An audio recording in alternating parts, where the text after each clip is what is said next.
They threw coins at her feet.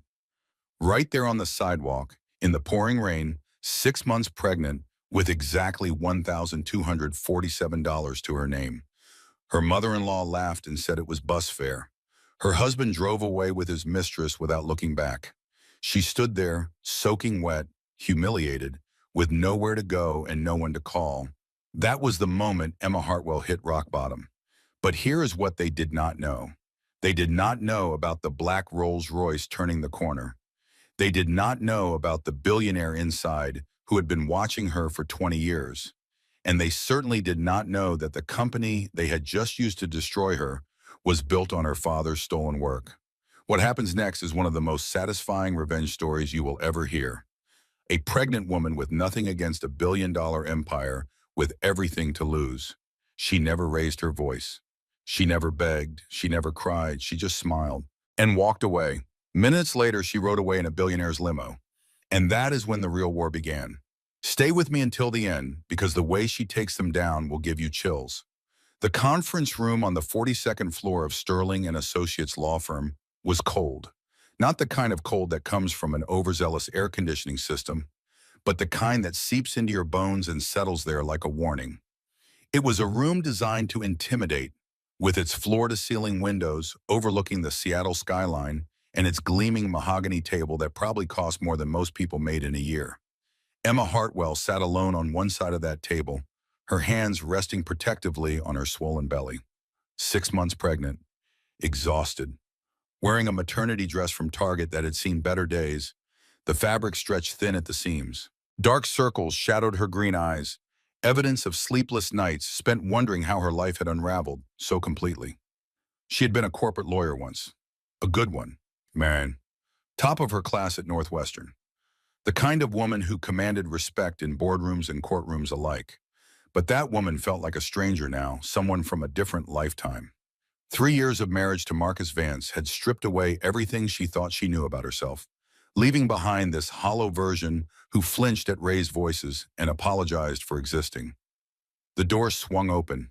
Marcus entered first, his Italian leather shoes clicking against the marble floor with the confidence of a man who believed the world owed him something. At 38, he was handsome in that polished, magazine cover way that had first attracted Emma. Dark hair perfectly styled, jaw lines sharp enough to cut glass. A Rolex Submariner glinting on his wrist, a recent purchase to celebrate some business milestone she had not been invited to witness. Behind him came Arthur Higgins, his lawyer. 55 years old with the cold eyes of a reptile and a reputation for destroying lives at $600 an hour. He carried a leather briefcase that probably contained the final pieces of Emma's dismantled existence, but it was the third person who made Emma's blood run cold. Victoria Vance swept into the room like she owned it, which, knowing the Vance family's connections, she probably did. At 64, Marcus's mother was the picture of old money elegance, a Hermes scarf draped artfully around her neck, perfectly coiffed silver hair, eyes that had never looked at Emma with anything but thinly veiled contempt. Emma had not expected her mother-in-law to attend. Marcus did not greet his wife, did not look at the belly that carried his child. He simply checked his Rolex and sighed. "Let's make this fast," he said, settling into the chair across from her. "I have dinner plans." Victoria sat beside her son, adjusting her scarf with manicured fingers. "I insisted on attending. Someone needs to ensure this is handled cleanly." Arthur Higgins opened his briefcase and withdrew a stack of papers. He slid them across the table with the tip of his pen, as if touching them directly might contaminate him.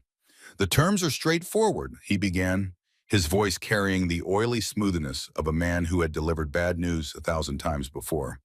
"Mrs. Vance receives the 2014 Honda Civic, the contents of her personal savings account, which currently stands at $1,247 in a one-time settlement of $5,000.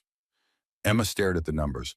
$1,247. That was everything she had managed to save over 3 years, squirreling away small amounts from the household allowance Marcus gave her like she was a child earning a weekly stipend.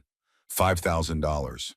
That was the sum total of her worth to the man who had promised to love her until death do them part.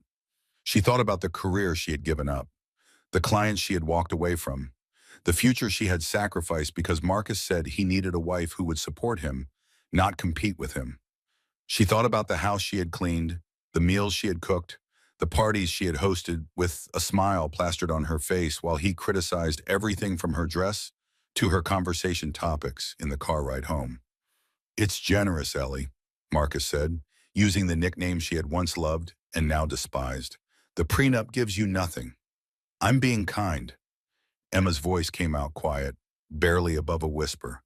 "I gave up my career. I supported you for 3 years. I'm carrying your child." Victoria cut in before Marcus could respond, her tone dripping with false sweetness. "Let's discuss that, shall we?"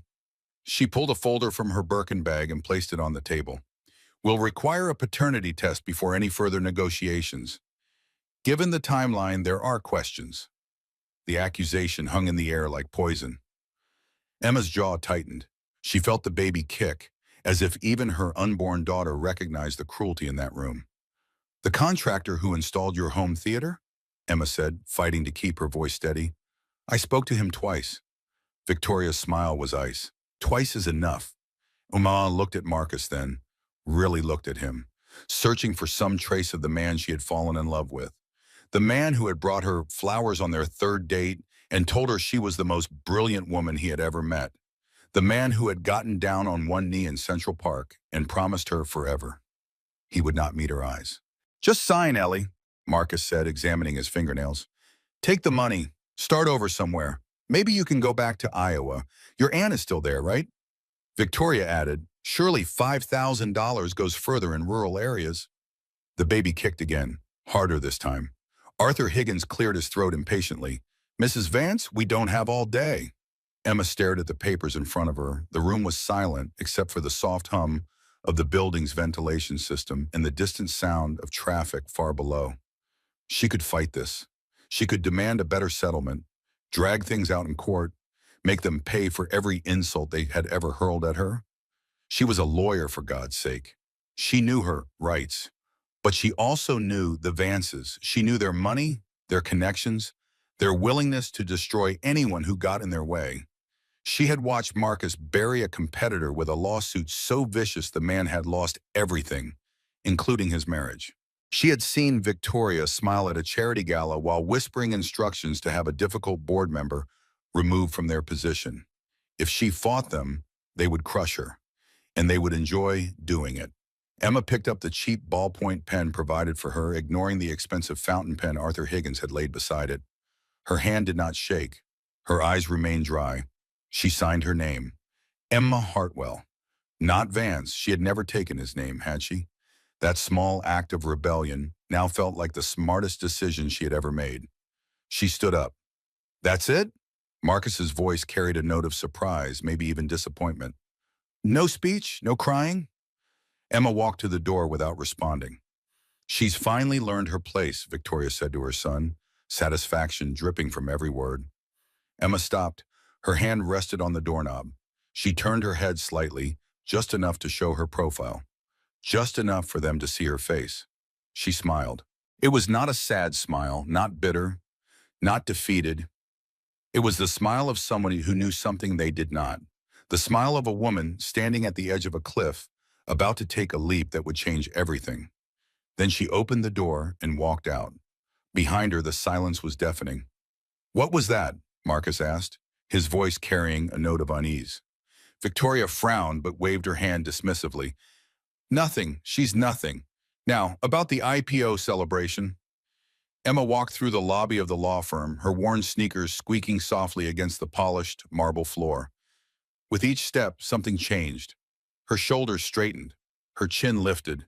The shuffling gait of a beaten woman transformed into something steadier, more purposeful. Her phone buzzed in her pocket. She pulled it out and looked at the screen. An unknown number. A single message. "Black car outside. Your father's debt is paid." Emma stopped in the middle of the lobby, her heart suddenly pounding. Her father had died 22 years ago when she was just 10 years old. A heart attack, the doctor said. "Stress," they whispered. But what debt? Her father had been an inventor, a dreamer, a man who spent his nights in a cluttered workshop tinkering with ideas that never seemed to pay the bills. What debt could possibly connect him to a black car waiting outside? Emma pushed through the revolving doors and stepped onto the sidewalk. The Seattle rain hit her immediately, cold and relentless. It soaked through her thin dress within seconds, plastering the fabric to her pregnant belly.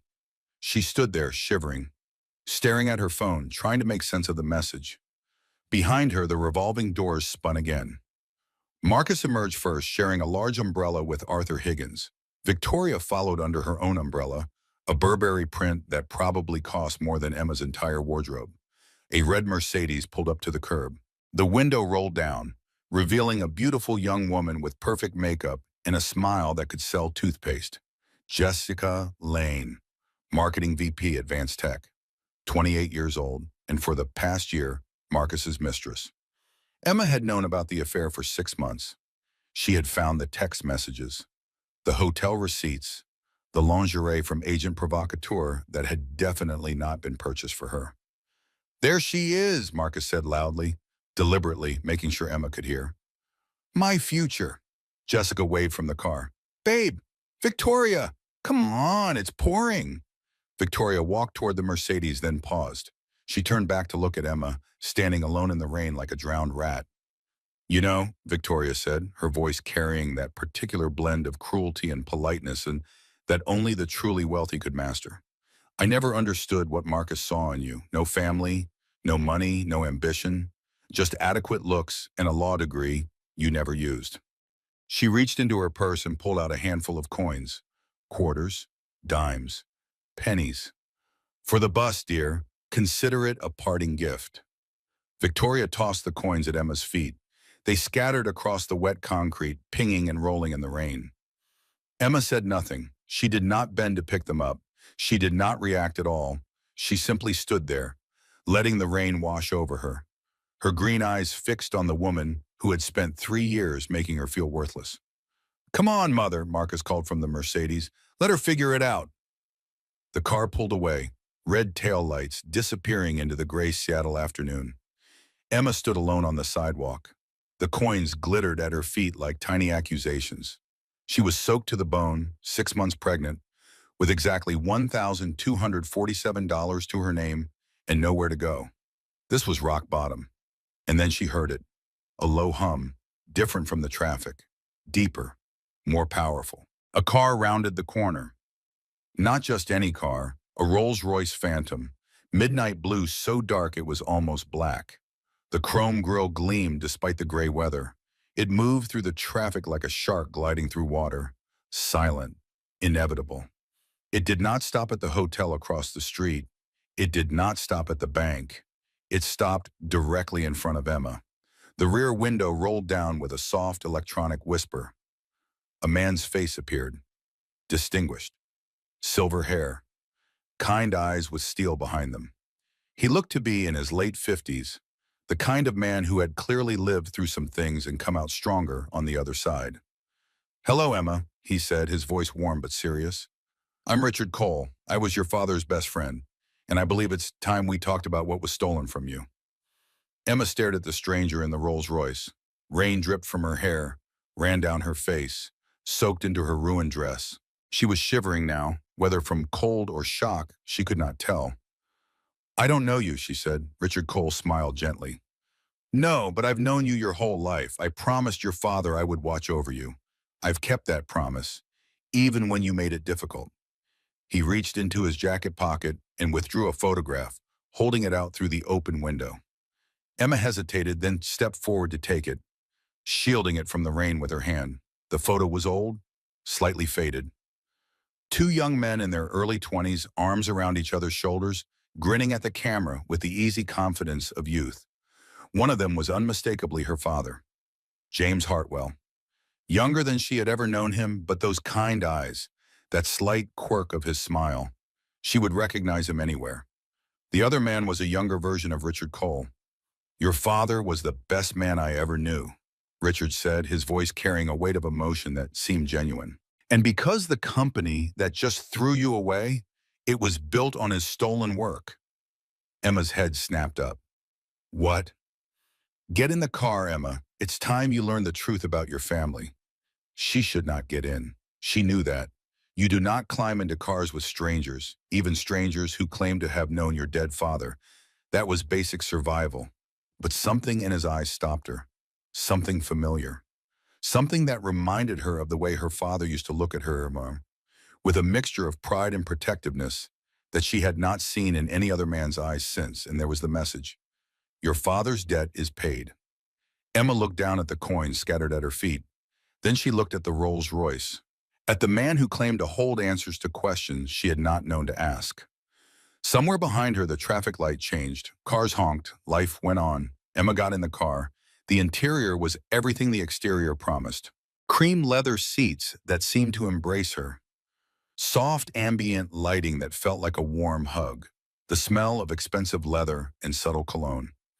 It was the kind of luxury she had glimpsed occasionally during her marriage to Marcus, but never truly experienced. A privacy partition separated them from the driver. Richard pressed a button, and the car began to move. There's a blanket in the compartment beside you, he said, gesturing, and hot tea in the console. You're soaking wet and pregnant. Please. Emma found both items exactly where he indicated. She wrapped the cashmere blanket around her shoulders and took a sip of tea. It was perfect, just the right temperature.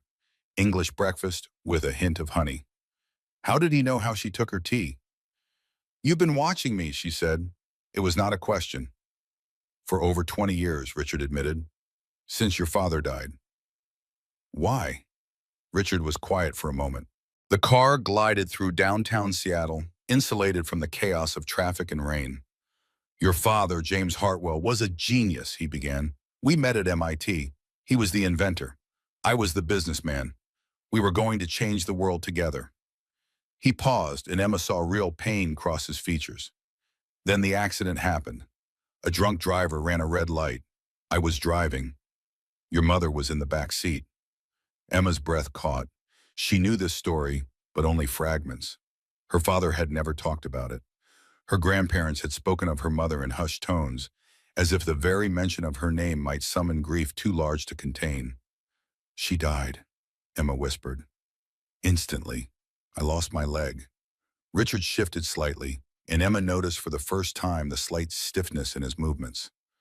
Your father pulled me from the wreckage. He saved my life, but he lost the woman he loved, and I have never forgiven myself for being behind that wheel. The car turned onto the freeway, heading away from downtown. Your father never blamed me, Richard continued. Not once. But he was never the same after that. He threw himself into his work. Invention after invention. Patents that I now know were decades ahead of their time. Artificial intelligence, machine learning, neural networks. In 1993, your father was writing algorithms that Silicon Valley would not understand for another 20 years. Emma thought of her childhood memories, her father in his workshop, the smell of solder and coffee, his hands moving across keyboards and circuit boards with a kind of magic she had not understood. He needed a business partner, Richard said, someone to handle the commercial side while he focused on the technology. I was still recovering, multiple surgeries, 2 years of rehabilitation. So he turned to someone else. A cold feeling began to settle in Emma's stomach. She already knew what was coming. Howard Vance, she said. Richard nodded. Marcus's father. He was charming, convincing. He promised your father that together they would revolutionize the technology industry. His voice hardened. And then he stole everything. The car pulled off the freeway and wound through a wealthy neighborhood. Massive estates hidden behind tall hedges and iron gates. Howard convinced James to sign over temporary rights to his patents while James was drowning in medical bills from your mother's funeral. Your father was grieving, distracted, trusting. He didn't read the fine print. By the time he realized what had happened, Howard had restructured everything.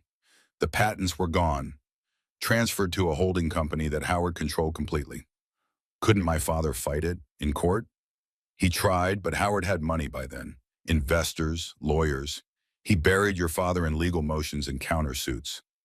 James spent his last savings trying to reclaim what was his. Richard's voice dropped.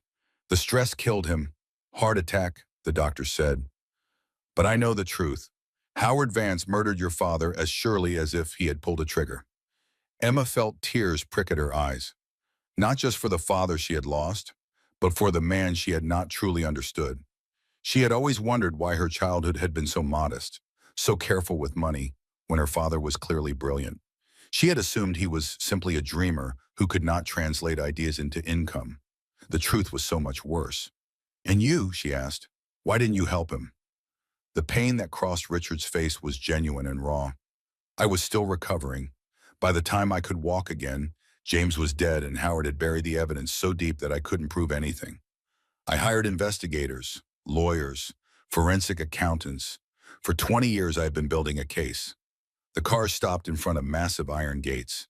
Richard pressed a button and they swung open silently. "Until now," he continued, "I finally have enough. Every document, every trail, proof that the core technology behind Vance Tech, the patents that made them billions, belongs to your father, which means they belong to you." The car wound up a long driveway lined with old-growth trees. At the end sat a mansion that somehow managed to be both enormous and welcoming. Not the cold modernity of the Vance estate, but something older, warmer, a home rather than a showpiece. "Vance Tech is about to go public," Richard said as the car stopped in front of the main entrance. "Their IPO will value them at $8 billion. But if those patents are challenged, if it comes out that the entire company is built on fraud, it all collapses." A staff member appeared with an umbrella, opening Emma's door. She did not move yet. "Why didn't you come to me sooner?" she asked. Richard's smile was sad. "I tried. When you graduated law school, I offered to fund your career. You refused." Emma's mind raced back. The anonymous scholarship that had appeared just when she needed it. The interview at Mitchell and Associates that had seemed too good to be true. The apartment she had won in a lottery she did not remember entering. "That was you," she breathed. "All of it. I wanted to help, but you were so determined to do everything yourself. I respected that. I respected you." His voice hardened. "But Emma, you married into the family that destroyed yours, and now they've thrown you away like garbage.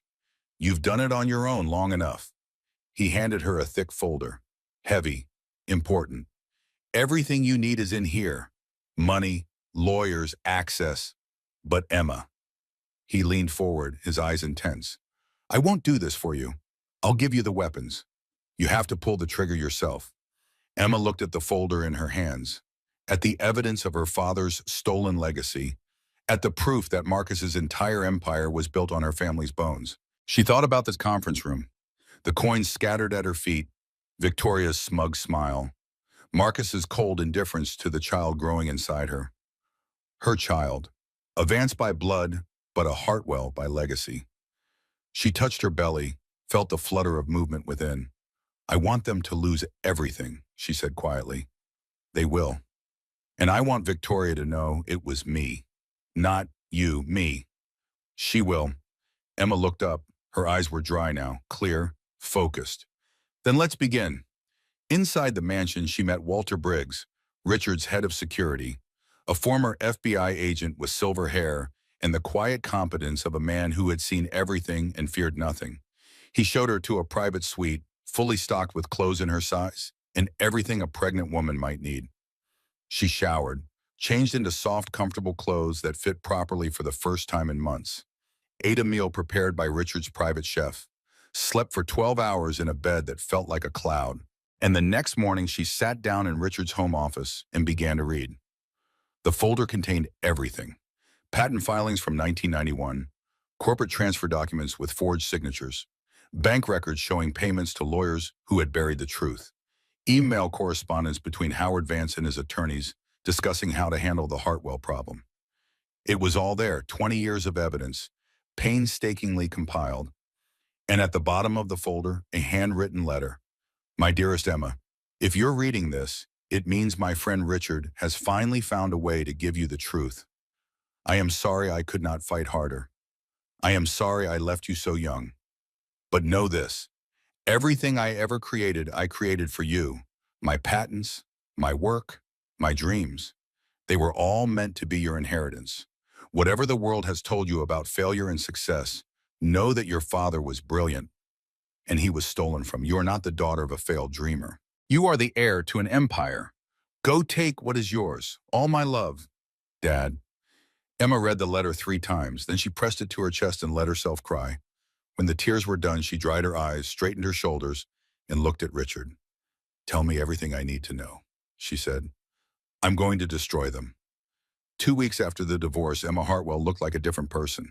She had cut her hair, not dramatically, just enough to signal change. The exhaustion was still there, visible in the shadows beneath her eyes, but it had transformed into something else. Determination. Focus. The sharp intellect of a woman who had graduated top of her class from Northwestern Law was waking up after a 3-year hibernation. She was staying at a brownstone in Capitol Hill, one of several properties Richard owned throughout Seattle. Not a mansion, not luxury beyond reason, just a comfortable private space where she could work without interruption. And work she did. Emma sat at a desk surrounded by legal pads, case files, and a laptop that glowed with research tabs. Her old professor, Margaret Porter, sat across from her, reading through Emma's latest draft. Maggie was 60 years old, sharp as a scalpel, and one of the only people Emma had maintained contact with after leaving her career. She had been Emma's mentor at Northwestern and had spent the past week helping her rust-covered legal skills shine again. This is good, Maggie said, flipping through the patent challenge filing. Really good. Your analysis of the chain of title issues is airtight. It needs to be, Emma replied, rubbing her lower back. 7 months pregnant now, and her body was making its complaints known. Victoria Vance has access to the best lawyers in the country. Any weakness, any gap, they'll exploit it. You could hire people for this, you know. Maggie looked up over her reading glasses. Richard Cole has essentially unlimited resources. You could have an army of associates doing this grunt work. Emma shook her head. I need to understand every piece of this myself. If I'm going to stand in court and argue this case, I can't be depending on someone else's analysis. Maggie smiled. That's the Emma Hartwell I remember. Stubborn to a fault. Thorough, Emma corrected. There's a difference. She stood up to stretch, walking to the window that overlooked the quiet street below. Rain again. Always rain in Seattle, but she had stopped minding it. The gray skies matched her mood, and there was something cleansing about the constant water washing everything clean. I've been thinking about strategy, Emma said. If I file a direct lawsuit, Victoria will know immediately. She'll mobilize. They'll bury me in motions before I can even get discovery. So what's the alternative? I go to the patent office first, file a quiet complaint, request a formal review of the original Hartwell patents and their transfer documentation. Emma turned to face Maggie. It triggers an automatic hold on any corporate transactions involving those patents. Maggie's eyes widened as she understood. The IPO. Exactly. Vance Tech can't go public if their core intellectual property is under dispute. It would expose them to massive shareholder liability. That's clever. Maggie nodded slowly. You freeze their biggest opportunity without firing a direct shot. They won't even know who's attacking them at first. By the time they figure it out, I'll have what I need. Emma returned to her desk and pulled up a calendar on her laptop. The IPO is scheduled for 3 weeks from now. If I file Monday, the hold will be in place by Wednesday. The news will leak by Friday. And then we watch them panic. Monday came gray and cold. Emma dressed carefully. Professional clothes that accommodated her pregnant belly, but still projected competence. She had not worn a suit in over 3 years, and she was surprised by how natural it felt. Like putting on armor she had forgotten she owned. Walter Briggs drove her to the federal building downtown. He did not ask questions, did not offer opinions. He simply opened the door, escorted her inside, and waited in the lobby while she conducted her business. The filing itself took less than an hour. Paperwork, signatures. A clerk who looked bored until she saw the names involved and then looked nervous. Emma handed over copies of the evidence Richard had compiled, enough to justify the formal review, but not enough to show her entire hand. This will take some time to process, the clerk said carefully. I understand, Emma replied. Just make sure it's handled properly. She left the building feeling lighter than she had in years. The first move had been made. The game was in motion. Now she had to wait. Wednesday morning, Emma woke to her phone buzzing. Text from Richard. Turn on financial news. She grabbed the remote and switched on the television in her small living room. The morning business show was already running breaking news graphics. Vance Tech IPO hits unexpected snag, the anchor was saying. Sources indicate that a patent dispute has triggered an automatic review, freezing the company's ability to proceed with its planned public offering. Analysts are stunned by the development, which comes just weeks before the company was set to become one of the largest tech IPOs in Seattle history. Emma sat down slowly, her hand on her belly. The baby kicked, strong and definite, like a celebration. "We did it, sweetheart," Emma whispered. "We started." Her phone rang. "Richard, are you watching?" he asked. "I'm watching. How do you feel?" Emma considered the question. On screen, financial analysts were speculating wildly about who might have filed the complaint. Competitors were mentioned, foreign governments, industrial espionage. No one mentioned James Hartwell's daughter. "I feel," Emma said slowly, "like I'm finally fighting back. This is just the beginning. They'll figure out it's you eventually."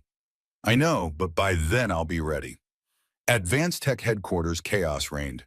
Marcus stood in his corner office, staring at the financial news coverage with his jaw clenched so tight it looked like it might crack. Arthur Higgins was on speakerphone, his oily voice carrying through the room. "We don't know who filed it," Arthur was saying. "The complaint is sealed. It could be anyone." "I don't care who it is," Marcus snapped. "I care about fixing it. The IPO is my entire future. My investors are already calling. The board is meeting in 2 hours." "These things take time, Marcus. The patent office review process." "I don't have time." The office door opened. Victoria Vance entered, immaculate as always, in a cream-colored suit that probably cost more than most people's mortgages. But there was something in her eyes that Marcus did not often see. Fear. "Leave us," Victoria said to her son. "Mother, this is my company." "I said leave us. I need to speak with Arthur privately." Marcus stared at his mother for a long moment. Then, jaw still clenched, he turned and walked out. Victoria closed the door behind him. She picked up the phone, taking Arthur off speaker. "Arthur, listen to me very carefully. I need you to find out who filed that complaint. Use every resource we have. Victoria, patent filings are sealed. I don't care if you have to bribe half of Washington. Find out who it is." A pause on the other end of the line. "You think you know," Arthur said slowly. "Don't you?" Victoria walked to the window, looked out at the Seattle skyline, at the gray clouds rolling in from the sound. "I think," she said quietly, "that the past is coming back to haunt us." "What past?" "Victoria, what aren't you telling me?" Victoria was silent for a long moment. Then she sighed. "Howard made certain decisions 30 years ago, decisions that I have spent my entire life protecting." "What kind of decisions?" "The kind that build empires and the kind that create enemies." Who would have waited 30 years to? Victoria thought about the Rolls-Royce she had seen from the back of Marcus's car, the license plate with the Cole family crest, the glimpse of a pregnant woman sliding into the back seat. "Find out if Richard Cole has had any contact with Emma Hartwell," Victoria said finally. "Emma, your daughter-in-law? I thought she was nobody." Victoria's laugh was bitter. "She's James Hartwell's daughter." Silence on the line. "Oh," Arthur breathed. "Oh, that's bad." "Yes, it is, which is why I need you to find out everything immediately." "And if it is her? If Emma is behind this?" Victoria's reflection stared back at her from the window. Old, tired, but not beaten. Not yet. "Then we destroy her," Victoria said. "Whatever it takes." Emma spent the rest of the week preparing. She met with Maggie every day, refining her legal strategy. She reviewed every document in Richard's files, memorizing details that might become important later. She ate properly, slept as much as her racing mind would allow, and tried to manage the stress that was never far from the surface. On Friday evening, she was reviewing case law when her phone buzzed. Text from an unknown number. It wasn't from Richard. She had his number now. Emma opened the message. "I know it was you. This isn't over." Emma stared at the screen. Her heart rate spiked, but she forced herself to breathe slowly. Victoria knew. The first battle had been won, but now the real war would begin. She thought about responding, considered several options. Denial. Defiance. A clever comeback that would put Victoria in her place. Instead, she put the phone down. She said nothing. Let Victoria wonder. Let her fear the silence. Let her spend sleepless nights imagining what Emma might do next. That night, Emma dreamed of her father. He was in his workshop, surrounded by the tools and papers of his trade. He looked up at her and smiled. "I'm proud of you," he said. "I'm scared," she admitted. "That's okay. Courage isn't the absence of fear. It's acting despite it. What if I lose? What if they destroy me like they destroyed you?" Her father stood up and crossed to where she stood. He placed his hand on her shoulder. It felt warm, real. "You're not alone this time," he said. "And you're not broken. You're a Hartwell. We don't stay down." Emma woke with tears on her pillow and determination in her heart. The first victory had been won, but she knew with absolute certainty that the hard part was just beginning. Victoria Vance had not survived 64 years of corporate warfare by being passive. Within 48 hours of discovering that Emma was behind the patent complaint, she had mobilized every resource at her disposal. Private investigators, media contacts, political connections cultivated over decades of charitable donations and strategic friendships. If Emma wanted a war, Victoria would give her one. The first salvo came on a Tuesday morning. Emma was eating breakfast when Maggie called, her voice tight with concern. "Turn on Channel 5. Now." Emma grabbed the remote. The morning news was running a special segment. Her stomach dropped as she saw the headline. "Bitter ex-wife's revenge scheme. Emma Vance working with rival billionaire to tank husband's company." A news anchor with perfect hair and a concerned expression was speaking directly into the camera. New details are emerging in the Vance Tech patent dispute that has rocked Seattle's business community. Sources close to the company say that the anonymous complaint was actually filed by Emma Vance, the recently divorced wife of CEO Marcus Vance. Even more shocking, sources allege that Ms. Vance has been working closely with billionaire Richard Cole, raising questions about the nature of their relationship. The screen cut to a grainy photograph. Emma and Richard entering his mansion. The angle made it look intimate, scandalous. Neither Ms. Vance nor Mr. Cole were available for comment, but the implications are clear. This appears to be a personal vendetta, not a legitimate legal dispute. Emma's phone started buzzing, notifications flooding in. She checked social media and immediately wished she had not. The hashtag gold digger. Emma was trending. Comments poured in from strangers who had never met her and never would. "She's just angry she got caught cheating." Classic bitter ex-wife move. That baby probably isn't even his. Imagine being so petty you try to destroy your ex's company. Gold digger couldn't get enough in the divorce. Now she's going after everything. Emma set the phone down. Her hands were shaking. Maggie arrived an hour later, finding Emma still sitting in the same chair, staring at the wall. "Emma, talk to me." "They're saying I had an affair with Richard." Emma's voice sounded hollow. "They're questioning the paternity of my baby again." It's a smear campaign. Classic tactics. Attack the messenger when you can't attack the message. "It's working." Emma gestured at her phone, which had not stopped buzzing. "Everyone believes it. Hashtag gold digger Emma. That's what people think of me." Maggie sat down across from her, leaning forward with intensity. "Emma, you need to respond. Put out a statement. Get ahead of this before the narrative sets. If I respond, I validate it. I look defensive.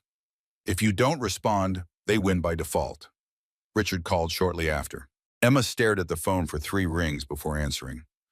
"I can bury this," Richard said without preamble. "One call to the right people, and this story disappears." Emma closed her eyes. It would be so easy. Let Richard use his money and power to make it all go away. Let someone else fight her battles. "No," she said finally. "This is my fight. I'll handle it." "Emma, your reputation is already damaged. Letting you fix it would only prove them right. They're saying I'm using you to destroy Marcus. If you make this go away, that's exactly what it looks like." A long pause. "What are you going to do?" Richard asked. "I don't know yet, but I'll figure it out." She hung up before he could argue further. That night was the worst. Emma sat alone in the brownstone, all the lights off, hand resting on her belly. The baby was quiet, as if sensing her mother's distress. Outside, the rain had stopped. The silence felt oppressive. Emma cried. She had not cried when Marcus served her with divorce papers. She had not cried when Victoria threw coins at her feet. She had not cried through any of the humiliations of the past 3 years. But now, alone in the dark, with the whole world seeming to hate her, she finally broke. The tears came in waves. For her father, who had died broken and stolen from. For her mother, dead before Emma could form memories of her. For the woman she had been, the brilliant lawyer who had given up everything for a man who never deserved her. For the baby growing inside her, who might be born into a world where her mother was remembered as a gold-digging fraud. The baby kicked. Hard. Insistent. Emma gasped, her hand pressing against the movement. She felt tiny limbs pushing against her palm, reminding her that she was not alone. "I know, sweetheart," Emma whispered. "I know. We're not giving up." She wiped her eyes, took a deep breath, then another. The despair was still there, but something else was growing alongside it. Something harder, more determined. They wanted her to be silent, to disappear in shame and let them control the narrative. But Emma Hartwell was done being silent in the way they expected. Her silence would be a weapon, not a surrender. She reached for her laptop and began to type. The next morning, Emma called Karen Wells. Karen was 45 years old, a veteran investigative reporter for the Seattle Tribune. She had made her career destroying corrupt corporations and exposing powerful people who thought they were untouchable. She was tough, skeptical, and notoriously difficult to manipulate. She was exactly what Emma needed. They met at a coffee shop in Ballard, far from downtown. Karen arrived in jeans and a leather jacket, her gray-streaked hair pulled back in a practical ponytail. She looked at Emma's pregnant belly, then at her face, and sat down without pleasantries. "I've seen the coverage," Karen said. "Rough week." "I have a story for you," Emma replied. "Not about me, about Vance Tech, about stolen patents, about a family that built an empire on fraud." Karen's eyes narrowed. "I've heard the rumors about you, Mrs. Vance." "It's Hartwell, Emma Hartwell, and everything you've heard is a lie created to discredit me. Here's the truth." Emma slid Richard's folder across the table. Karen looked at it for a moment, then began to read. For the next 2 hours, Emma walked her through everything: the original patents, the fraudulent transfer documents, the timeline that proved Vance Tech's core technology had been stolen from a dying man. Karen asked hard questions, challenged inconsistencies, pushed Emma on every claim. Emma answered all of it, calmly, thoroughly, with the precision of a lawyer who had done her homework. When Karen finally looked up from the documents, her expression had changed. The skepticism was still there, but it was mixed with something else now. Interest. "If this is real," Karen said slowly, "this is massive. It's real, and I'll go on record. Full name, full face. I want them to know it's me." "Why? You could stay anonymous. Let the documents speak for themselves." Emma thought about the hashtag, about the comments calling her a gold digger, about Victoria's smug certainty that she could destroy anyone who got in her way. "Because I'm not ashamed," Emma said. "My father was brilliant. He was stolen from. And I'm going to take back what belongs to my family. I want Victoria Vance to see my face when it happens." Karen studied her for a long moment. Then she smiled, sharp and predatory. "Okay, Ms. Hartwell, let's burn it down." The story broke 3 days later. The Vance Tech fraud, how a grieving widow's patents were stolen to build a billion-dollar empire. The Seattle Tribune ran it as a front-page investigation. Karen Wells had done her work thoroughly, verifying every document, tracking down supporting sources, building a narrative of it that was both emotionally compelling and legally airtight. The story included everything: James Hartwell's original patent filings, documents showing Howard Vance's fraudulent transfer, a timeline proving that Vance Tech's core technology existed in Hartwell's workshop 20 years before the company was founded, and Emma, full name, full face, full story, the daughter of the stolen inventor, seeking justice. The response was overwhelming. Within hours, the hashtag Justice for Hartwell was trending. Then Vance fraud. The same internet that had attacked Emma days earlier now rallied to her defense. Think pieces appeared about corporate theft and the exploitation of inventors. Legal experts weighed in on the patent claims. Business journalists demanded accountability. The tide had turned. Advanced Tech headquarters, Marcus watched the coverage with the look of a man watching his house burn down. "This can't be true," he said, his voice barely above a whisper. "Father was a good man. He built this company from nothing." Victoria stood by the window, her back to her son. She had not spoken since the story broke. "Mother, Owen," Marcus's voice cracked. "Did you know about this?" Victoria turned. Her face was a mask, but her eyes were calculating. Always calculating. "Go to your office, Marcus." "Did you know?" "I said go to your office." Marcus stared at his mother, the woman who had raised him, shaped him, controlled him. "You knew," he breathed. "You've always known." Victoria's jaw tightened. "Don't be naive. How did you think we built this company? Your father wasn't a genius, Marcus. He was an opportunist. And I have spent 40 years protecting his legacy, our legacy, by lying to me for my entire life, by giving you everything, a company, a fortune, a name. Do you have any idea what it cost me to maintain all of this?" Marcus backed away from his mother as if she were a stranger, which perhaps she was. "What have you done?" he whispered. "What I had to do. What I will continue to do. Now go to your office and let me handle this." Marcus left. Victoria turned back to the window, watching the city below. Her city, her empire, everything she had built and protected and killed for. She picked up her phone and dialed Jessica Lane's personal number. "We have a problem," Victoria said when Jessica answered. "Come to my office, now." At the brownstone, Emma watched the coverage with something approaching disbelief. She had expected pushback, arguments, maybe even a counterattack. Instead, the narrative had shifted completely. The same media that had called her a gold digger was now calling her a crusader for justice. Maggie arrived with champagne, non-alcoholic for Emma. "You did it," Maggie said, pouring herself a glass. "You actually did it." "Not yet," Emma allowed herself a small smile. "This is just the beginning. Victoria won't give up this easily." "Let her try. You have the truth on your side now." Emma touched her belly. The baby kicked, strong and certain. "We're going to be okay, sweetheart," Emma whispered. "We're going to be okay." For the first time in weeks, she believed it. She did not know that 6 blocks away, in a gleaming office tower, Victoria Vance was plotting a counterattack that would make everything that came before look like a warm-up. She did not know that Jessica Lane had connections at Emma's doctor's office and that money was about to change hands. She did not know that the worst was yet to come. But for now, in this moment, Emma allowed herself to feel something she had almost forgotten. Hope. Jessica Lane was many things, but stupid was not one of them. She had watched the Vance Tech saga unfold with the calculating eye of a chess player studying a losing game. The patent scandal, the plummeting stock valuations, the board of directors' emergency meetings that left Marcus looking grayer and more desperate each day. The ship was sinking, and Jessica had no intention of going down with it, but she also had no intention of walking away empty-handed. 3 years of her life she had invested in this play. 3 years of sleeping with a married man, pretending to care about his tedious business problems, putting up with his mother's condescending approval.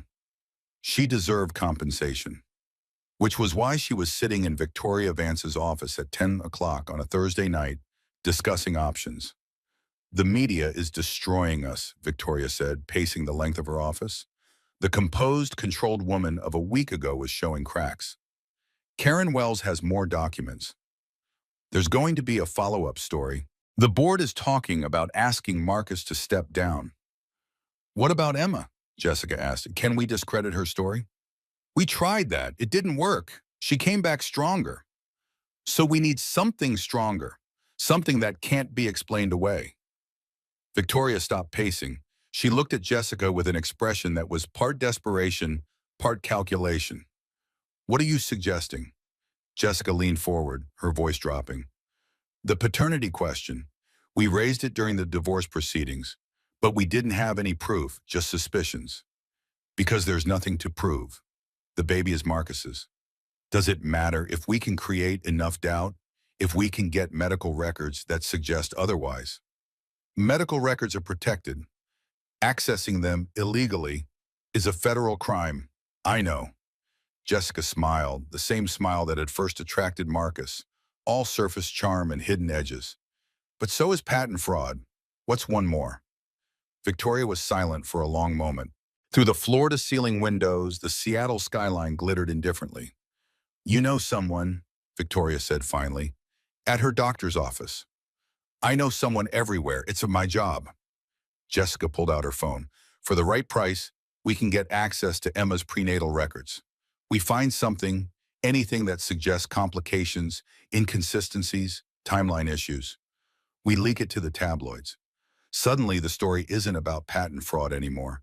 It's about Emma Hartwell's lies. And if there's nothing in the records? Jessica's smile widened. Then we create something. Medical documents can be altered. Paper trails can be manufactured. By the time anyone proves it's fake, the damage will be done. Victoria should have said no. She knew that. Whatever she had done, whatever lines she had crossed, she had never directly targeted a pregnant woman before. But desperation makes monsters of us all. Do it, Victoria said, whatever it takes. 3 days later, Emma woke to a nightmare. She had been sleeping better lately. The stress was still there, but the success of the Tribune story had given her something to hold on to. Progress. Hope. Then she checked her phone. The headline screamed from every tabloid news site. Sterling heiress's secret. Medical records suggest baby may not be Marcus Vance's. Emma's blood turned to ice. She scrolled through the article with shaking hands. It cited leaked medical documents, suggesting that Emma had undergone fertility treatments before her marriage. Treatments that supposedly used donor material. The documents were detailed, convincing, official-looking, and completely fabricated. Em had never had fertility treatments. She had never needed them. She had gotten pregnant naturally 3 months after deciding with the Marcus that they should start a family. The timing was perfect. The paternity was unquestionable. But that would not matter to the people reading this story. She called her doctor immediately. The receptionist sounded nervous. Ms. Hartwell, Dr. Patterson has been trying to reach you. There was a security breach. Someone accessed your records illegally. I know, Emma said, her voice tight. I'm reading about it right now. She hung up and called Richard. He answered on the first ring. I know, Richard said before she could speak. I'm sending lawyers. We'll find out who did this, and I don't want your lawyers. The words came out harsher than she intended, but she could not take them back, could not stop the rage and fear that were threatening to overwhelm her. Emma, this is my fight, mine, I'll handle it. She hung up. She was hyperventilating now. The room seemed to spin around her, and then the pain hit. Sharp, sudden, like someone had driven a spike through her abdomen. Emma doubled over, gasping, her vision blurred. Her hands went to her belly automatically, protectively. No, she whispered, not now, please. Not now. She reached for her phone, tried to dial. Her fingers would not cooperate. The room tilted. The floor rushed up to meet her. The last thing she heard before darkness took her was the sound of her phone clattering across the hardwood. Emma woke in a hospital bed. White ceiling, fluorescent lights, the steady beep of monitors tracking her vital signs. For a moment, she did not remember anything. Then it all came rushing back. The story, the pain, the fall, the baby. The baby, Emma gasped, trying to sit up. Is the baby easy? Easy. Maggie's face appeared above her, lined with worry. The baby is fine. You're both fine. Emma collapsed back against the pillows, tears streaming down her face. What happened? Stress-induced blood pressure spike. You fainted and hit your head on the way down. The doctors say you need to rest. Complete bed rest. No more fighting, no more stress. I can't stop. If I stop now, they win. They take everything my father built, and they get away with it. Maggie took Emma's hand, squeezing hard enough to make her pay attention. Emma, your father would want you alive. He would want his grandchild to have a mother. Whatever revenge you're planning, it's not worth dying for. Emma turned her face away. The tears kept coming. She was 7 months pregnant. Her reputation was in ruins. Again, her party was failing. And Victoria Vance was out there somewhere, probably celebrating her victory. This was worse than rock bottom. This was the abyss. Emma lay in that hospital bed for 3 days. She did not respond to calls, did not read the news coverage, or did not do anything except stare at the ceiling and feel her baby move inside her. On the third day, she asked Maggie to bring her laptop. Emma, the doctors said, I need to read something, just for a few minutes. Maggie brought the computer, watching anxiously as Emma opened it. But Emma did not go to the news sites, did not check social media, did not look at any of the coverage that was tearing her apart. Instead, she opened a folder labeled Dad and clicked on a scanned document. It was a letter James Hartwell had written to her on her 10th birthday, 2 weeks before his death. My dearest Emma, you turned 10 today, and I cannot believe how fast time has gone. It seems like yesterday you were a tiny baby in my arms, and now you're this brilliant, determined, stubborn girl who argues with me about everything. I love that about you. Never lose that fire. I know I'm not the best father. I get lost in my work. I forget birthdays and recitals and important things. Your mother used to keep me grounded, but since she's been gone, I've been drifting. But I want you to know something I might not say enough. You are the best thing I ever created, better than any invention, better than any patent. Whatever happens in my life, whatever failures or successes come and go, you will always be my greatest achievement. Be brave, sweetheart. Be smart. Be kind. And never, ever let anyone make you feel small. I love you to the moon and back. Dad. And Mom read the letter 3 times, then she closed the laptop and looked at Maggie. I've been fighting this like a victim, Emma said slowly, responding to their attacks, playing defense. What's the alternative? I'm a lawyer, a good one. I need to stop reacting and start prosecuting. She pushed herself up in the bed, ignoring the dizziness. Someone accessed my medical records illegally. That's a federal crime.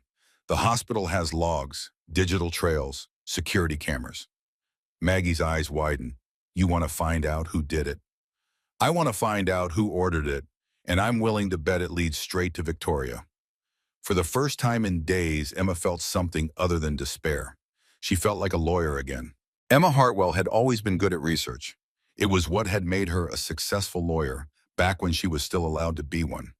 The ability to dig through mountains of information and find the one piece that mattered, to follow threads that others would have dismissed, to build cases from fragments.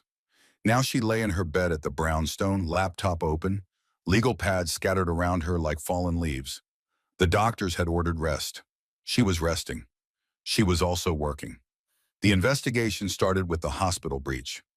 Every medical facility maintained logs of who accessed, what records, and when. It was basic HIPAA compliance. Emma requested her access logs through her doctor, citing the publicized breach.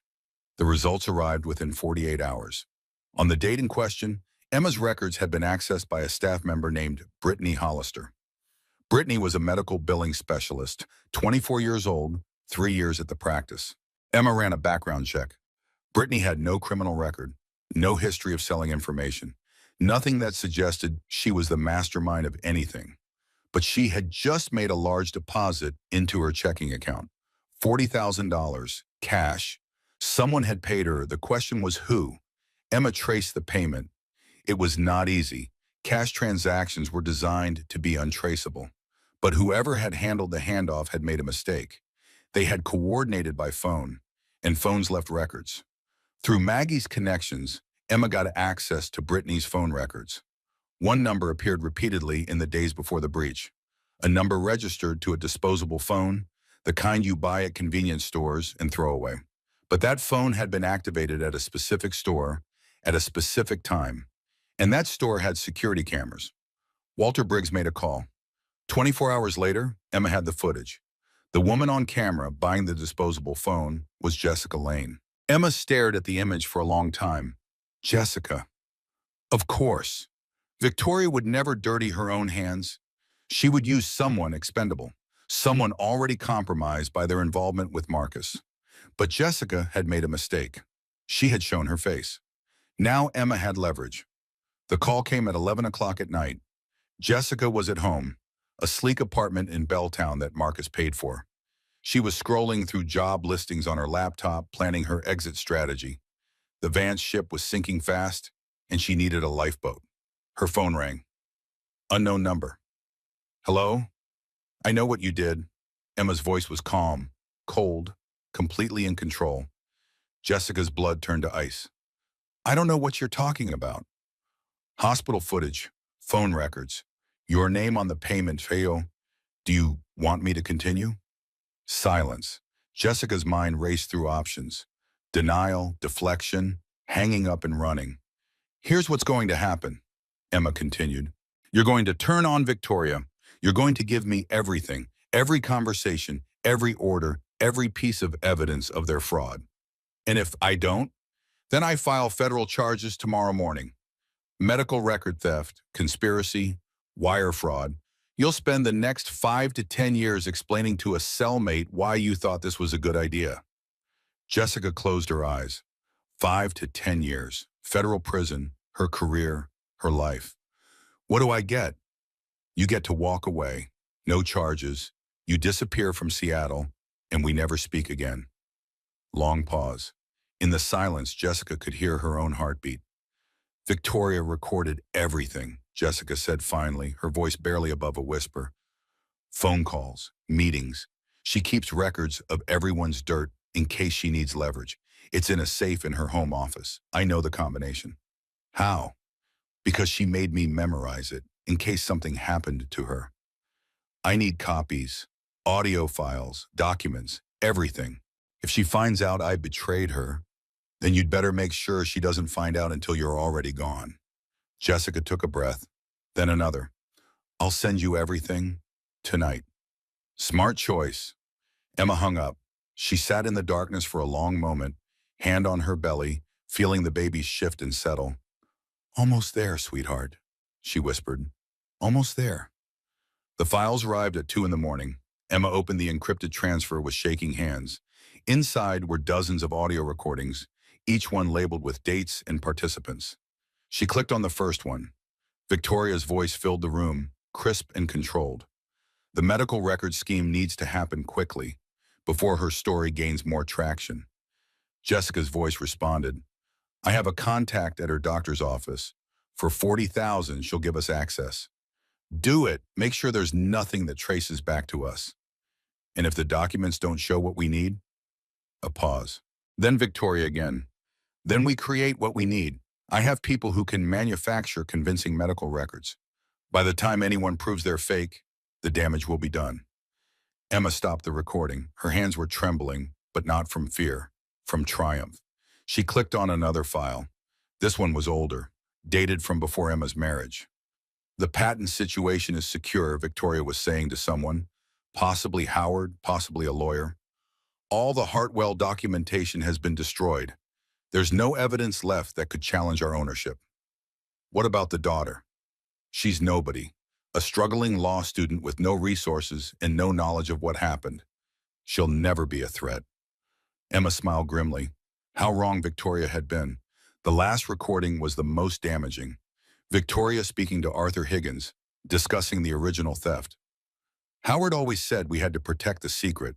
If anyone found out where those patents really came from, well, we've come too far to let a dead man's daughter destroy everything. What about Cole? He's been sniffing around for years. Richard Cole can't prove anything. As long as the original documents stay buried, we're safe. And if the documents resurface? Victoria's laugh was bitter. Then we do what we've always done. Destroy whoever threatens us, whatever it takes. Emma was saved all the files, made copies, uploaded them to secure cloud storage with multiple backups. Then she called Richard. I have everything, she said. Victoria's voice, admitting to the medical record scheme, admitting to the original patent theft, discussing cover-ups and destruction of evidence. Silence on the other end. Then Richard's voice, rough with emotion. Your father would be proud. I'm going to finish this, in court, publicly. I want the world to hear what she did. When, Emma calculated, the patent hearing was scheduled for 2 weeks from now. She would be 8 months pregnant by then. Huge. Uncomfortable. Perfect. The hearing, she said, I'm going to represent myself, and I'm going to play those recordings for everyone to hear. Are you sure you're up for it? Physically? Emma touched her belly. The baby kicked, strong and certain. "I'm a Hartwell," she said. "We don't stay down." The next 2 weeks were a blur of preparation. Emma worked 16-hour days, reviewing evidence, preparing arguments, anticipating every possible objection the Vance lawyers might raise. Maggie helped where she could, offering guidance on courtroom strategy and precedent. Richard stayed in the background, providing resources but never interfering.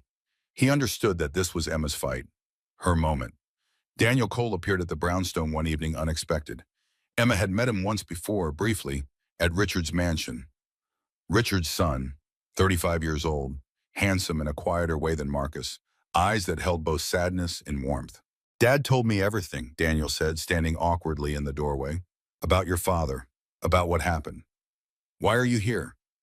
"Because I wanted to say I'm sorry, for not knowing, for not helping sooner." He paused. "And because I've thought about you every day since law school."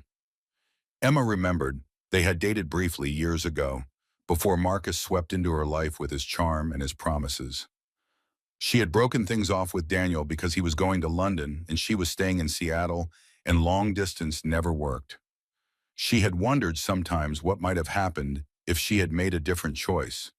"You're here now," she said finally. "Is that enough?" "It's a start." She did not invite him in. It was not the time, but she also did not close the door. Some doors, she was learning, were worth leaving open.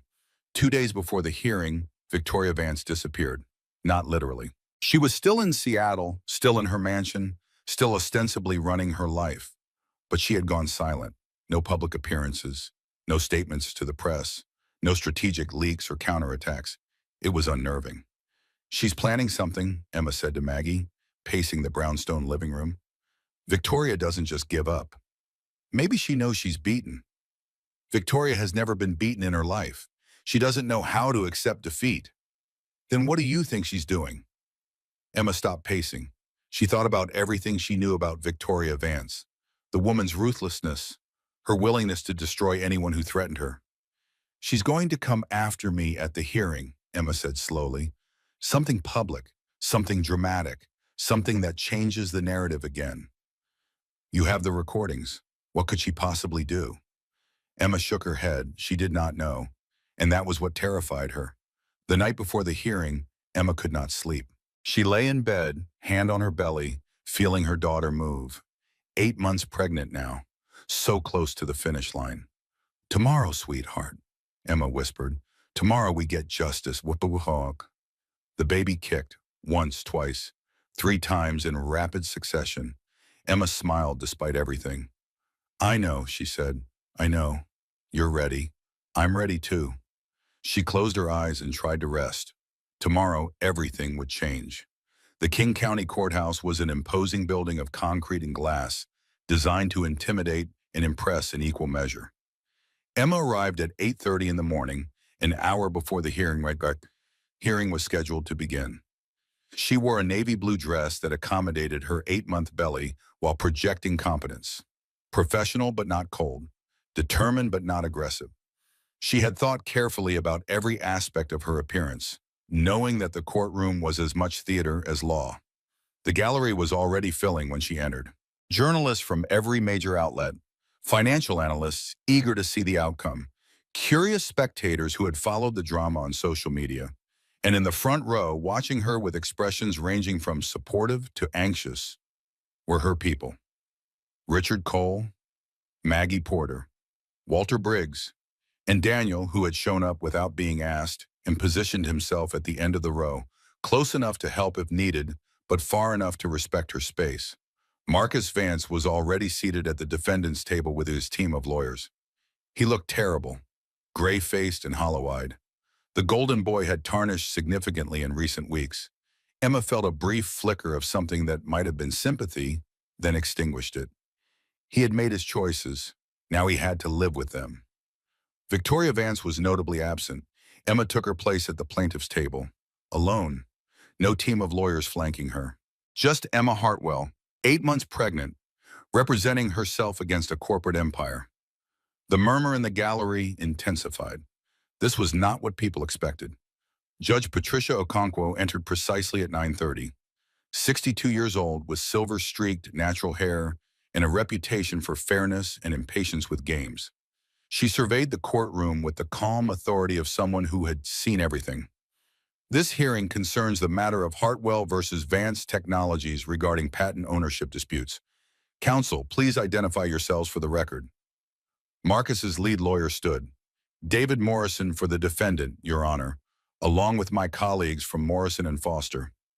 Emma rose, every eye in the room fixed on her. Emma Hartwell, representing myself, Your Honor. The murmur became a rumble. Judge Okonkwo silenced it with a look. Miss Hartwell, you understand you have the right to legal representation? I do, Your Honor. I am a licensed attorney. I choose to handle this matter myself. Very well, let's proceed. The morning session established the basic facts. Emma presented her father's original patent filings, dated 1991 and 92. She walked through the timeline of his work, the innovations he had developed, the paper trail that proved he had created the core technology years before Vance Tech existed. David Morrison did his best to challenge her evidence, questioned the authenticity of documents, raised procedural objections, tried to paint Emma as a bitter ex-wife seeking revenge. Emma countered each attack calmly, methodically. She cited case law, referenced precedent, exposed the weaknesses in his arguments with surgical precision. By lunch, the momentum had clearly shifted in her favor. Recess until 2 o'clock, Judge Okonkwo announced. Ms. Hartwell, I suggest you rest. You look tired. Thank you, Your Honor. Emma gathered her materials and walked toward the gallery. Richard fell into step beside her. You're doing brilliantly, he said quietly. It's not over yet. Victoria hasn't made her move. Maybe she won't. Emma shook her head. She will. I just don't know when. They found a quiet conference room where Emma could eat and prepare for the afternoon. Daniel brought her a sandwich from the courthouse cafe. Maggie reviewed the afternoon strategy. At 1:45, the door opened. Victoria Vance walked in. She looked immaculate as always. Cream suit, perfect hair, diamond earrings that caught the light. But there was something different about her expression. Something Emma had never seen before. Defeat. May I speak with you? Victoria asked. Alone? Emma looked at her allies. Richard's face was stone. Daniel moved slightly, positioning himself between Emma, Coma, and Victoria. Maggie stood up, ready to intervene. Whatever you have to say, you can say in front of them, Emma replied. Victoria hesitated, then she nodded slowly. I came to offer a settlement, full recognition of your father's patents, complete ownership transfer to you, $40 million in damages. The room went silent. In exchange for what? Emma asked. You drop the criminal charges. The recordings never become public. My name stays out of prison. Emma studied the woman who had made her life miserable for 3 years, the woman who had thrown coins at her feet, who had questioned her baby's paternity, who had tried to destroy her reputation with fabricated medical records. No, Emma said. Victoria's composure cracked. I'm offering you everything. The patents, the money, justice for your father. You're offering me silence. You want me to let you walk away from what you did, from the lies, the fraud, the attack on my medical records. Emma stood up, her hand on her belly. You tried to destroy me, Victoria. You tried to take away my reputation, my dignity, my baby's legitimacy, and you want me to let you buy your way out. I'm trying to end this, for both of us. No, you're trying to save yourself. Emma walked toward Victoria, stopping just a few feet away. Here's what's going to happen. I'm going back into that courtroom. I'm going to play those recordings for everyone to hear, and then the judge is going to refer you for criminal prosecution. You'll destroy Marcus too. He didn't know any of it. I know, and I'm genuinely sorry for that part, but he chose to believe his mother over his wife. He chose to throw me away rather than question the family business. He made his choices. Victoria's mask finally broke. Tears welled in her eyes. Please, she whispered, I'm begging you. It was strange. Emma had imagined this moment 1,000 times. Victoria Vance on her knees, broken, defeated. It did not feel as satisfying as she had expected. You should have thought about this before you stole my father's work, Emma said quietly. Before you destroyed his reputation and let him die believing he was a failure. before you spent 40 years building your empire on his bones. She turned to Richard. Let's go back to the courtroom. The afternoon session began at 2 o'clock precisely. Emma returned to her table. Victoria took a seat in the gallery, her face once again composed into a mask of dignity. Whatever private devastation she was feeling, she would not show it publicly. Judge Okonkwo called the proceedings to order. Ms. Hartwell, you may continue your presentation. Emma stood. Your Honor, I have one final piece of evidence to submit. Audio recordings obtained from the defendant's own records, documenting conversations about the patent theft and subsequent cover-up. David Morrison leaped to his feet. Objection, we have no documentation of these supposed recordings. This is improper evidence introduction. The recordings were obtained legally, Emma replied, through a witness who is prepared to testify to their authenticity. The source was a former employee of Vance Technologies who had legitimate access to these files. Judge Okonkwo considered. I'll allow it, subject to authentication testimony. Play the recordings, Ms. Hartwell. Emma connected her laptop to the courtroom's audio system. Victoria's voice filled the room. The medical record scheme needs to happen quickly, before her story gains more traction. The gallery erupted. Journalists scribbled furiously. Camera phones appeared despite the rules against them. Emma let the recording play. Victoria discussing the $40,000 payment. Victoria authorizing the creation of fake medical documents. Victoria's cold calculation about destroying Emma's credibility. Then she played the older recording. Victoria discussing the original patent theft, confirming that Howard Vance had stolen James Hartwell's work, acknowledging the cover-up that had lasted 40 years. Howard always said we had to protect the secret. If anyone found out where those patents really came from, well, we've come too far to let a dead man's daughter destroy everything. When the recordings finished, the courtroom was utterly silent. Marcus Vance sat with his head in his hands, shoulders shaking. Whether he was crying or simply overwhelmed, Emma could not tell. Judge Okonkwo spoke into the silence. Is there any challenge to the authenticity of these recordings? David Morrison looked at Victoria. Victoria said nothing. No, Your Honor, David Morrison finally said, his voice defeated. Judge Okonkwo nodded slowly. Based on the evidence presented, I am ruling in favor of the plaintiff. The patents in question rightfully belong to the estate of James Hartwell, and by extension to his daughter, Emma Hartwell. Vance Technologies' IPO is permanently blocked pending resolution of all ownership transfers. She turned to Victoria. Mrs. Victoria Vance, the recordings presented today suggest multiple federal crimes, and a howling fraud conspiracy and violations of medical privacy laws. I am referring this matter to the United States Attorney's Office for investigation. Two federal marshals moved toward the Victoria. Mrs. Vance, you are to surrender your passport immediately. You are not to leave the state of Washington. Victoria stood. For a moment, she locked eyes with Emma across the courtroom. There was no hatred in her gaze, no defiance, just exhaustion.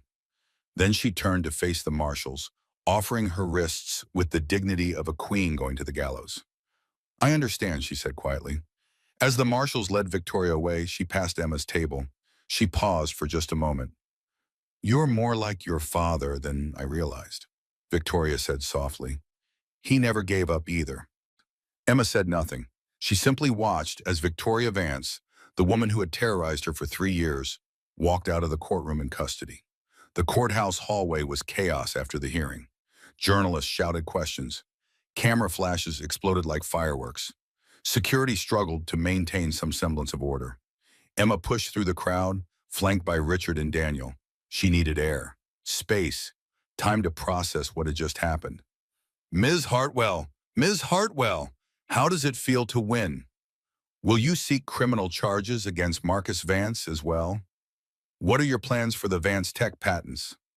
Emma said nothing. She kept walking, head down, moving toward the courthouse exit. Then a voice cut through the noise, a voice she knew. Emma, wait. She stopped, turned. Marcus Vance stood in the hallway looking like a man who had aged 10 years in a single afternoon. His expensive suit was rumpled. His eyes were red-rimmed. His hands trembled at his sides. The reporters went silent, sensing drama. I need to speak with you, Marcus said. Please. Emma considered refusing. walking away, leaving him to face the cameras alone. But something in his eyes stopped her. Not calculation, not manipulation, just genuine broken desperation. 5 minutes, she said. They found an empty conference room. Emma's allies waited outside. Through the glass walls, she could see Richard's tense posture, Daniel's watchful eyes. Marcus sat heavily in a chair, all pretense of dignity gone. I didn't know, he said, his voice cracking. About the patents, about your father. I swear to God, Emma, I didn't know any of it. Emma sat across from him, her hands resting on her belly. I believe you. Hope flickered in his eyes. Then maybe we can work something out. The company, what's left of it, we could restructure. Partners. You take controlling share, I handle operations. We could. No. The hope died. Emma, please. I have nothing. My accounts are frozen. My mother is going to prison. Jessica left. I have nothing. Emma reached into her bag, pulled out an envelope, placed it on the table between them. What is this? $5,000, again, and the keys to a 2014 Honda Civic. It's parked in the garage on level 2. Marcus stared at the envelope. Understanding dawned slowly, painfully. You're mocking me. I'm giving you what you deserve, what you gave me when I was pregnant and alone and terrified. You said it was generous then. I'm sure you'll find it generous now. Marcus's face contorted with something between anger and despair. You can't do this. That baby is mine. I have rights. That baby is a Hartwell. She will carry my father's name. Your parental rights will be terminated, assuming you don't want to fight it in court, where every piece of evidence about your family's fraud will become public record. She saw Marcus's lawyer enter through the glass, pulling his client aside, whispering urgently. Marcus deflated. You're going to raise my child to hate me, he said quietly. No. Emma stood up. I'm going to raise her to not think about you at all. She walked to the door. Say something. Marcus's voice cracked behind her. Yell at me. Tell me you hate me. Just... Emma paused with her hand on the doorknob. She said nothing. Then she opened the door and walked out, leaving Marcus Vance alone with the ruins of his life. The walk to the courthouse exit felt like a dream. Emma moved through the remaining reporters without acknowledging them, through the security checkpoint, through the massive glass doors and onto the courthouse steps. The Seattle sun had broken through the clouds. Actual sunlight, warm on her face.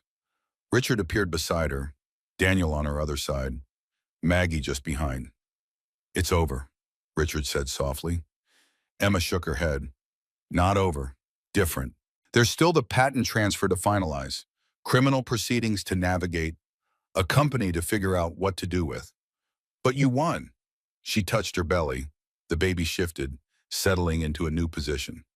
We won, she corrected. That night, Emma slept better than she had in months. No dreams, no nightmares, just deep, restful darkness.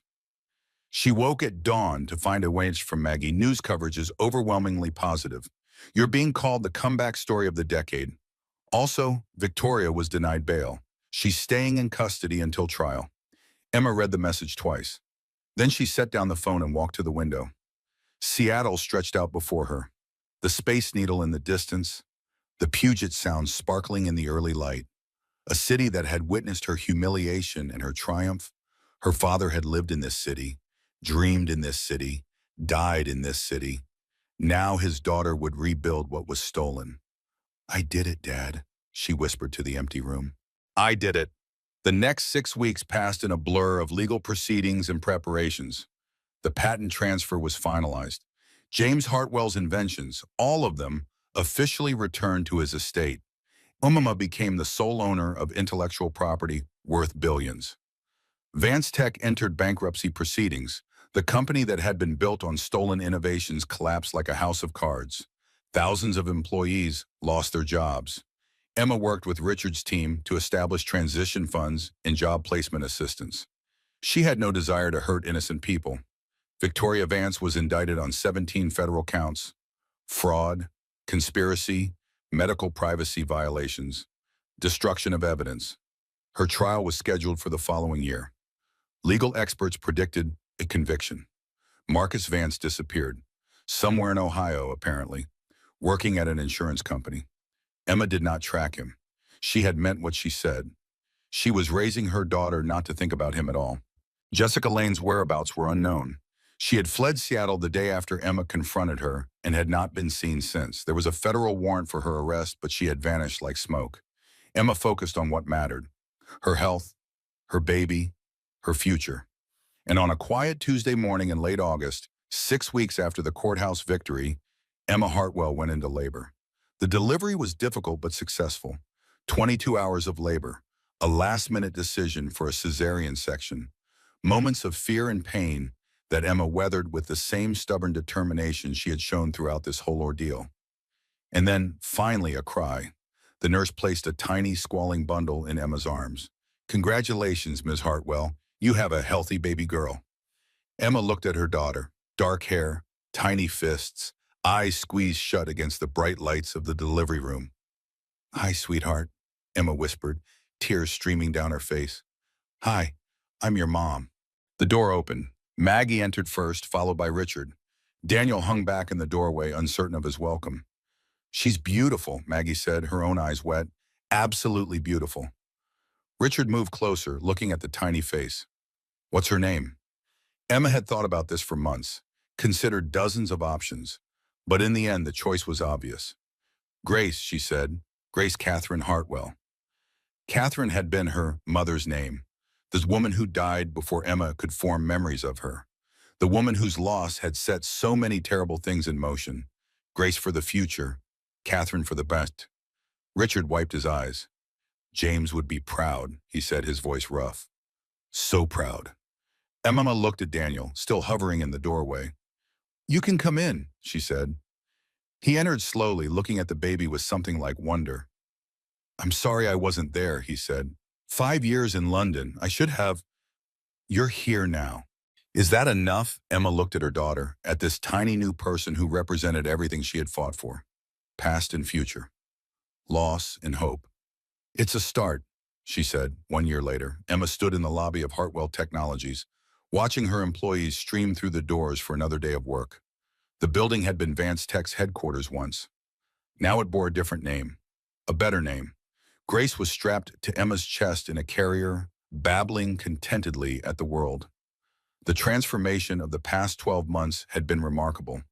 Emma had rebuilt her father's company from the ground up, using his patents as the foundation for new innovations. She had hired brilliant people, many of them former Vance Tech employees who had lost their jobs through no fault of their own. The company was thriving. Not just financially, though the finances were certainly healthy, but in purpose, in mission, in the way people talked about their work with genuine pride. "Ms. Hartwell?" Her assistant, a sharp young woman named Sarah, approached with a tablet. "The quarterly reports are ready, and there's someone here to see you." Emma frowned. She did not have any meetings scheduled this early. "Who?" Sarah hesitated. "He says his name is Marcus Vance." Emma's heart stuttered, then steadied. "Send him up. To my office, Billionaire." She took the elevator to the top floor, Grace still strapped to her chest. The baby had fallen asleep, lulled by the movement, her tiny fist curled against Emma's collarbone. Marcus was waiting in the reception area. He looked older, worn. The expensive suits were gone, replaced by something off the rack. His hair was longer, touched with gray at the temples. He carried himself like a man who had learned humility the hard way. "Emma," his voice was uncertain. "Thank you for seeing me." "My office." She led him inside, closing the door behind them. Grace stirred but did not wake. Marcus looked around the office. At the modern furniture and floor-to-ceiling windows. At the photos on the desk. One of Emma's father, young and smiling. One of Emma and Grace, taken the day they came home from the hospital. His eyes lingered on the second photo. "She looks like you," he said quietly. "She looks like my father." Silence stretched between them. "Why are you here, Marcus?" He sat heavily in a chair, uninvited. Emma did not object. "I got a job," he said. "Insurance sales in Ohio. I'm making $42,000 a year. My apartment is 800 square feet." A ghost of a smile crossed his face. "The Honda Civic broke down last month. I had to take the bus. Is this supposed to make me feel sorry for you?" No, no, I'm not here for sympathy. He rubbed his face with his hands. I'm here because I needed to see her. Once, I know I signed away my rights. I know I have no claim, but she's still my blood. I just wanted to know she was okay. Emma studied him. The man she had married, the man who had broken her, the man who had been broken in turn. She thought about hatred, about revenge, about the satisfaction of watching someone suffer who had made her suffer. And she realized with something like surprise that she did not feel any of those things anymore. She felt nothing at all. She's healthy, Emma said. She's happy. She's loved. Marcus's eyes filled with tears. That's all I needed to hear. He stood, walked to the door, stopped with his hand on the handle. I'm sorry, he said, without turning around. For everything. I know it doesn't matter. I know it doesn't change anything. But I needed to say it. Emma watched his back, the slump of his shoulders, the weight of his regrets. Marcus, he turned. Don't come back. He nodded. Something like acceptance crossed his face. Goodbye, Emma. Goodbye. He left. The door closed behind him. Grace stirred in her carrier, opening her eyes. They were green, Emma's eyes. James Hartwell's eyes. That was nobody, sweetheart, Emma whispered. Just nobody. That evening, Emma sat in her home office, Grace playing on the floor nearby. The room was comfortable but not ostentatious. Warm lighting, family photos on the walls. The desk that had belonged to her father, recovered from storage and lovingly restored. Daniel entered with 2 cups of tea. He had been around more often lately. Not pushing, not demanding, just present. The Zurich deal closed, he said, handing her a cup. You officially own the largest tech patent portfolio on the West Coast. Emma smiled. My father would have laughed. He just wanted to build things. He never cared about owning them. But you care. I care about protecting what's his, what's hers. She looked at Grace. She'll never have to fight for what belongs to her. I made sure of that. Daniel sat beside her. Their shoulders touched. And what about you? What do you want? Emma considered the question. She thought about the past 2 years, the divorce, the discovery, the battle, the victory. Peace, she said finally. I think I finally have it. Grace crawled over, pulling herself up on Emma's leg. Mama, she said clearly. Her first word, learned just last week. Emma picked her up, held her close, breathed in the sweet baby smell of her hair. You know what, sweetheart? Your grandpa used to say that silence isn't weakness. It's patience. It's waiting until you have all the cards. She looked out the window at the Seattle skyline, the city where her father had dreamed, where she had fallen, where she had risen. And then you don't have to say anything at all. 3 years later, Emma stood at the window of her office watching the sunset paint Seattle in shades of gold and pink. Behind her, the sounds of a company at work, even at this hour. People building things, creating things, continuing the legacy her father had started. Grace was 3 now, bright and curious and impossibly stubborn, just like her mother, just like her grandfather. She was at home with the nanny, probably refusing to go to bed, negotiating for one more story in that serious little voice of hers. There was a knock at the door. Come in. Daniel entered looking slightly nervous. They had been together for 2 years now, officially. A slow build, a careful romance. 2 people who had learned the hard way that trust had to be earned, not assumed. The quarterly reports came in, he said. Record profits, again. That's good. Also, the foundation your father's old colleagues set up in his honor just funded its 100th scholarship. Emma smiled. James Hartwell had never wanted fame or fortune, but he had wanted to help people. The scholarship fund was his legacy as much as the patents were. Also, Daniel continued, I have something else. He reached into his pocket. Emma's breath caught.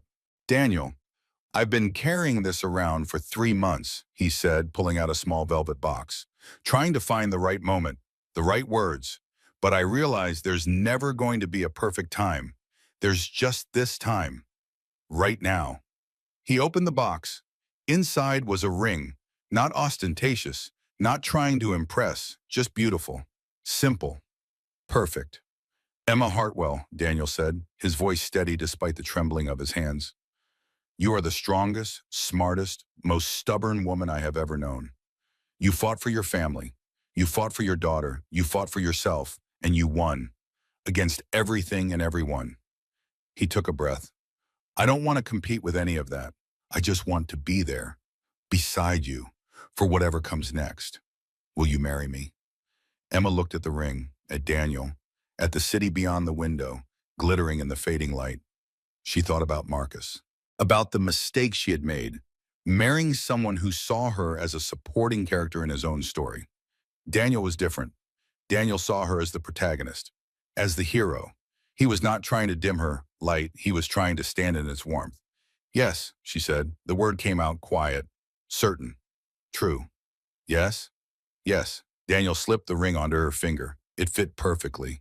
He kissed her, gentle, reverent, a promise. I love you, he said against her lips. I love you too. They stood there for a long moment, wrapped in each other, the sunset streaming through the window. Then Emma's phone buzzed. She checked it, laughing. Grace is refusing to go to bed. She says she needs to tell me something important about dinosaurs. Daniel smiled. Of course she does. Let's go home. Home. The word had meant so many things over Emma's life. The cramped apartment of her childhood, the cold mansion of her marriage, the brownstone where she had rebuilt herself. Now home was simpler. A house in a quiet neighborhood. A daughter who chatted about dinosaurs. A man who loved her without conditions. Yeah, Emma said, taking Daniel's hand. Let's go home. 1 month later, Emma received a letter. It was from Victoria Vance, writing from the federal prison where she was serving an 8-year sentence. Emma almost threw it away unopened, but something made her pause. Some need for closure that she had not realized she still carried. She opened the envelope. Emma, I am writing this knowing you may never read it. Perhaps you will throw this away, as I would in your position. But I need to say these things, even if only to empty space. I am not asking for forgiveness. I do not deserve it. What I did to your father, to you, to your daughter, there is no apology sufficient for those crimes. But I want you to understand something. Not as an excuse, just as the truth. I was 22 when I married Howard. Young, naive, in love. When I discovered what he had done to James Hartwell, I was already pregnant with Marcus. I was trapped, complicit, terrified. I spent 40 years protecting that secret because I did not know how to do anything else. I became the monster I needed to be to survive. And in doing so, I destroyed any chance of being the woman I might have been. I see you in the news sometimes, your company, your daughter, your life. You have built something beautiful from the ashes of what we burned down. Your father would be proud. I never knew him, but I knew Howard's fear of him. James Hartwell must have been remarkable to inspire such fear in a man like my husband. You are his daughter.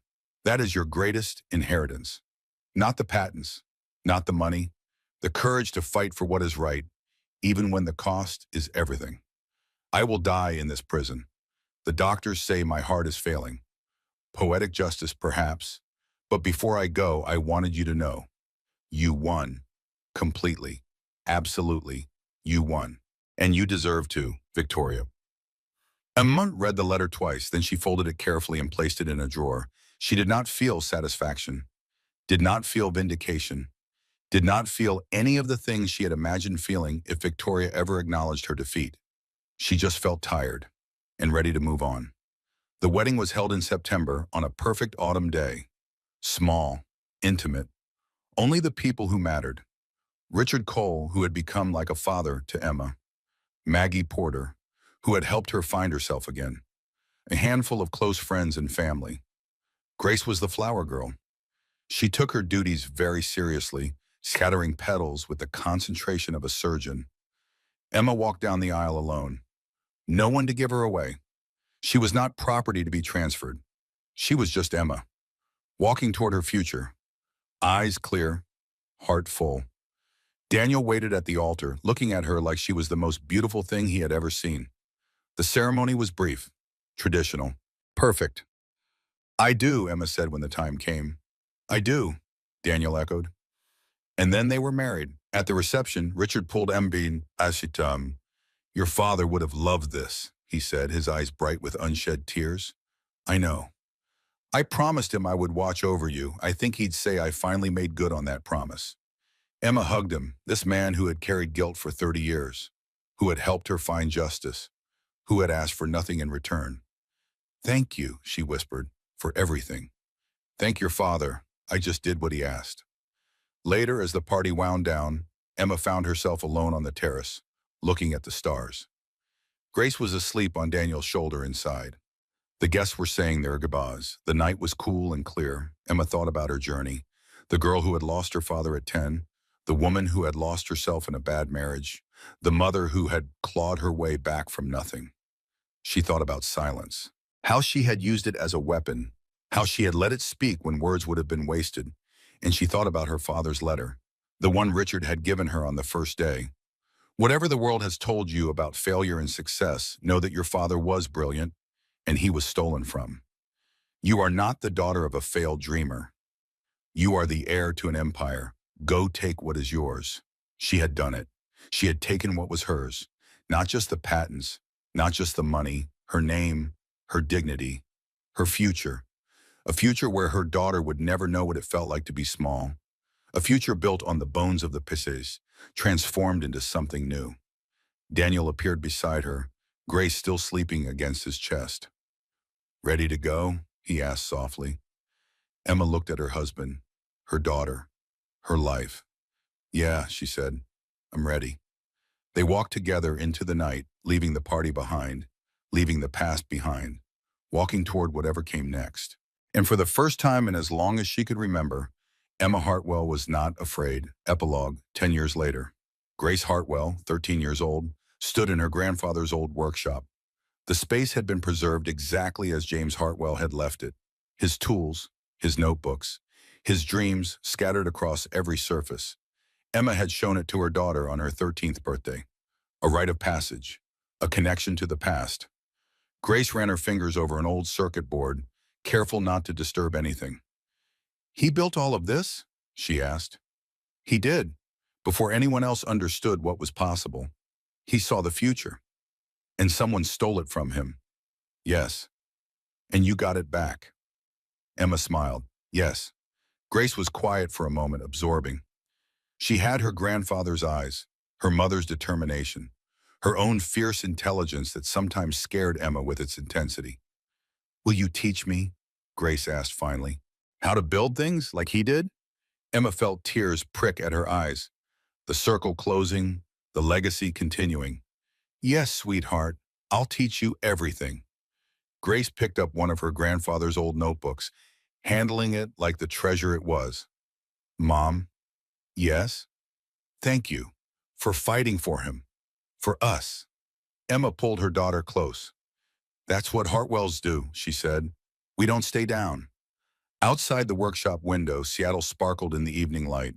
The same city where James Hartwell had dreamed, where Emma had fallen and risen, where Grace would build her own future. 3 generations, 1 legacy, and a story of silence and strength passed down through the years, growing stronger with each telling.